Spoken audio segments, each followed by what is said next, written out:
Hi everyone, I'm Jen Lucas from the Knitting Circle. In this lesson, let's take a look at a loose way to cast on our stitches.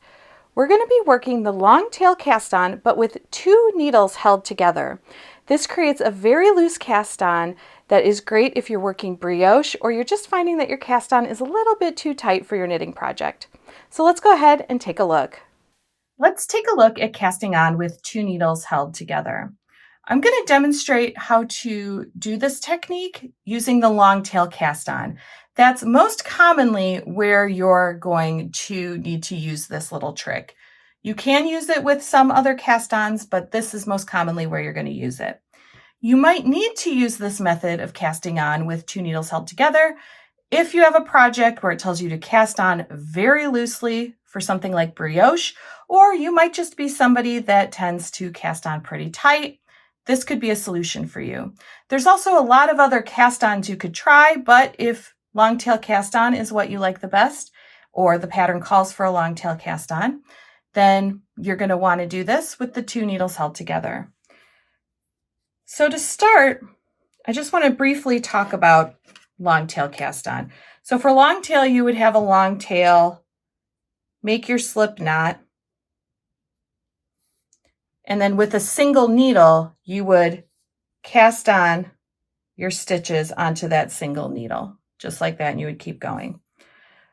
But instead of having that single needle, we're of course going to have two needles held together. So I just have my two needles here. I'm just using some double points. And I'm going to start by estimating how long my tail needs to be. So I'm going to hold my two needles together, and I am going to wrap this around 10 times. So that's 10. I'm going to pull it off, and now I've estimated this much tail for 10 stitches. So I'm just going to do 10 stitches here, but if you had a project where you needed more, then you could just fold the yarn over to estimate 20, fold it over again 30, and so on. So I'm going to go ahead and make my slip knot here where I'm pinching it with my right hand. So we're going to go ahead and make that slip knot. And we're going to insert both needles into that slip knot to get that slip knot on both needles, just like this.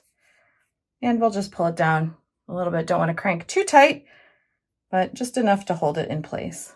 So now just holding these two needles together, I'm going to go ahead and do that long tail cast on.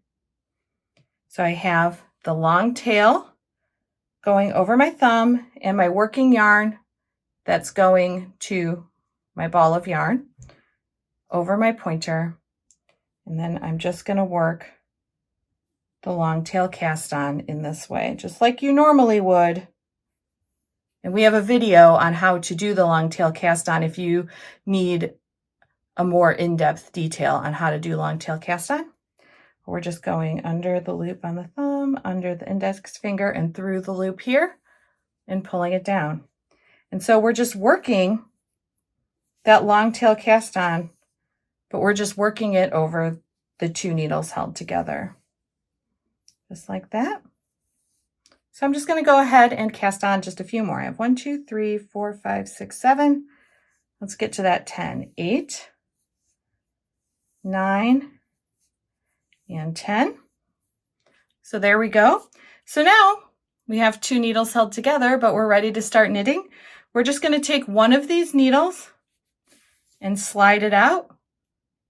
And you can see we have this nice loose cast on.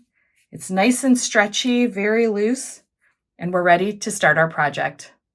That's super easy, right? We're just holding two needles together instead of using a single needle to cast on. I hope that you enjoyed learning with me here at the Knitting Circle, and if you found this video helpful, be sure to check out all the other great knitting videos we have here on our website. There's so many techniques to learn.